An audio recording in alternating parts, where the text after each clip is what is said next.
हर हर महादेव। ओम नमो शिवाय। 15वां अध्याय सुपोधन नामक व्रत। भगवान शंकर ने सनत कुमार को बताया कि श्रावण मास की शुक्ल पक्ष की षष्ठी तिथि को महामृत्यु विनाशक उत्तम सुपोदान नामक व्रत किया जाता है। मंदिर में या घर पर रहकर ही शिवजी जी की पूजा करने के बाद दाल, आटा, चावल का नैवेद्य, नमक सहित आम की सब्जी रखनी चाहिए। ब्राह्मणों को नैवेद्य पदार्थों का बायना देना चाहिए और जो व्यक्ति नियम पूर्वक इस व्रत को करता है उसे बड़े भारी अनंत पुण्य प्राप्त होते हैं। इस संबंध में मैं तुम्हें एक कथा सुनाता हूँ। प्राचीन काल में एक राजा था, उसका नाम रोहित था। बहुत समय तक उसे संतान का सुख देखने को ना मिला। उसने संतान प्राप्ति हेतु कठिन तप किया। तपस्या के प्रभाव से ब्रह्मा जी प्रकट हुए। ब्रह्मा जी ने राजा से कहा, तुम्हारे भाग्य में संतान का सुख नहीं है। परंतु राजा ने अपनी तपस्या नहीं छोड़ी। भक्त ने प्रभु को दोबारा प्रकट होने के लिए मजबूर कर दिया। ब्रह्मा जी दोबारा प्रकट हुए और राजा रोहित से बोले, मैं तुम्हें पुत्र तो दे सकता हूँ, परंतु वह अल्प आयु होगा। इस पर राजा और रानी ने सोचा कि पुत्र प्राप्ति से बंध्यापन तो हट जाएगा, लोक में पुत्र ना होने की निंदा तो समाप्त हो जाएगी। हमारे लिए इतना ही पर्याप्त है। राजा और रानी ने अल्पायु पुत्र के लिए ही अपनी सहमति प्रदान की। समय आने पर ब्रह्मा जी के वरदान से रानी को पुत्र पैदा हुआ। राजा ने पुत्र के जात कर्म बड़ी धूमधाम से किया। बालक का नाम शिवदत्त रखा गया। अल्पायु होने के कारण राजा ने राजकुमार शिवदत्त का विवाह नहीं किया। 16 वर्ष की अवस्था में उसका निधन हो गया। ब्रह्मचारी के रूप में शिवदत्त का निधन हो जाने से राजा दिन रात चिंतित रहने लगा, क्योंकि जिस वंश में ब्रह्मचारी की मृत्यु हो जाती है वह वंश नष्ट हो जाता है। सनत कुमार ने भगवान शिव से पूछा, क्या इसका कोई उपाय नहीं है? यदि कोई उपाय हो तो मुझे बताएं, जिसके करने से दोष दूर हो जाए।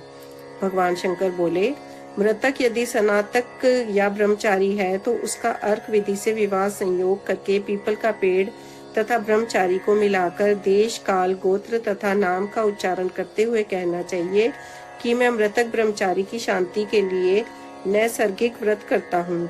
सोने से अभ्युदय करके पीपल के वृक्ष की शाखा तथा शव को हल्दी और तेल से लेप कर पीले सूत द्वारा वेष्टित करना चाहिए। फिर अग्नि की स्थापना करके विवाह विधि द्वारा आधारांत हवन कर अग्नि, बृहस्पति, काम 4 व्यातियों से हवन कर स्वीरक्षत संघंग होम कर कर्म को समाप्त करें। इसके बाद पीपल की डाल तथा मृत शव का अग्नि संस्कार करना चाहिए। मृत्यु की संभावना हो तो इस व्रत को 6 वर्ष तक करना चाहिए। 30 ब्रह्मचारियों को नए कोपीन देना चाहिए। खड़ाऊ, छत्र, माला, चंदन, मणि, प्रवाल आदि आभूषण देने चाहिए। इस प्रकार करने से कोई विघ्न नहीं रहता। राजा ने इस विधि को ब्राह्मण के मुख से सुनकर सोचा कि यह अमुख्य अर्क विवाह मुझे अच्छा नहीं लगा। विवाह होना ही मुख्य बात है। मैं राजा हूँ, जो कोई इस लड़के के साथ अपनी पुत्री की शादी करेगा मैं उसे धन दौलत से माला माल कर दूंगा। उसके राज्य में एक ब्राह्मण रहता था जो किसी कार्य से बाहर गया हुआ था। उसकी प्रथम पत्नी से एक पुत्री थी। उसकी दूसरी पत्नी बड़ी दुष्ट प्रकृति की थी। उसने धन के लालच में लड़की को देना स्वीकार कर लिया। उसने 1 लाख रुपया लेकर अपनी सौत की 10 वर्षीय कन्या को राजा के मृत पुत्र के साथ शादी कर दी। उस बाला को लेकर राजा के सेवक शमशान भूमि में गए और शव के साथ उस लड़की को सती होने की व्यवस्था करने लगे। तब वह अबोध बाला बोली, आप यह क्या कर रहे हैं? लड़की की बात सुनकर वे सब दुखी मन से कहने लगे, तुम्हारा पति मर गया है, तुम्हें इसके साथ ही सती होना है। यह सुनकर लड़की रोने लगी और बोली, आप मेरे स्वामी को क्यों जलाते हैं? मैं उन्हें जलाने नहीं दूंगी। आप सब लोग जाएं, मैं यहाँ अकेली रहूंगी। जब ये उठेंगे तब उनके साथ ही आऊंगी। लड़की का हट देखकर सब करुणा से द्रवित होकर चले गए। अब छोटी सी लड़की जो ना कुछ समझती थी ना जानती थी, शव के पास अकेली बैठकर भगवान शिव पार्वती को याद करने लगी। बार बार पुकारने पर करुणा के सागर शिव पार्वती नंदी पर सवार होकर शमशान में लड़की के पास पहुंचे। बालिका ने जब शिव पार्वती को देखा तो वह उनके चरणों में गिरकर अपने पति के प्राणों की भीख मांगने लगी। शिव पार्वती बालिका के बाल स्वभाव से प्रभावित होकर बोले, तुम्हारी माता ने सुपोदान का व्रत किया था। तिल और जल लेकर उसके व्रत फल का संकल्प कर अपने पति को दो तथा अपने मृत पति से कहो, मेरी माँ ने सुपोदान नामक व्रत किया था, उसके प्रभाव से मेरा पति पुण्य जीवित हो जाए।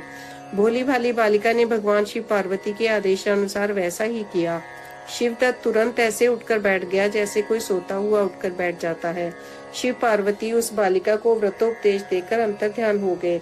शिव पार्वती के अंतर्ध्यान होने के बाद शिवदत्त ने उस बालिका से पूछा, तुम कौन हो? मैं यह शमशान भूमि में क्यों हूँ? बालिका ने सारी कथा बता दी। अगले दिन नदी के तट पर स्नान करने के लिए आए हुए लोगों ने वापस लौटकर राजा को बताया कि उसका पुत्र उस बालिका के प्रभाव से जीवित हो गया है। यह सुनकर राजा की प्रसन्नता का ठिकाना न रहा। वह प्रसन्न होकर गाजे बाजे के साथ नदी के तट पर आया। राजा ने पुत्र वधू की प्रशंसा की। मेरी यह पुत्र वधू सुभागा और धन्य है। इसके सजीव पुण्य से राजकुमार को जीवन दान मिला है। राजा ने ब्राह्मणों को दान दिया और भगवान शिव पार्वती की पूजा अर्चना की। ब्राह्मणों के कहने के अनुसार नगर में प्रवेश करने हेतु शांति यज्ञ किया। मनुष्यों को चाहिए कि इसे 5 वर्ष तक व्रत करने के बाद उद्यापन करें। शंकर पार्वती का प्रतिदिन अर्चन कर पूर्व विधान से व्रत में नैवेद्य तथा बायना देना चाहिए। इस व्रत के करने से प्राणी चिरायु पुत्र प्राप्त कर अंत में शिवलोक को जाता है। ओम नमो शिवाय। हर हर महादेव।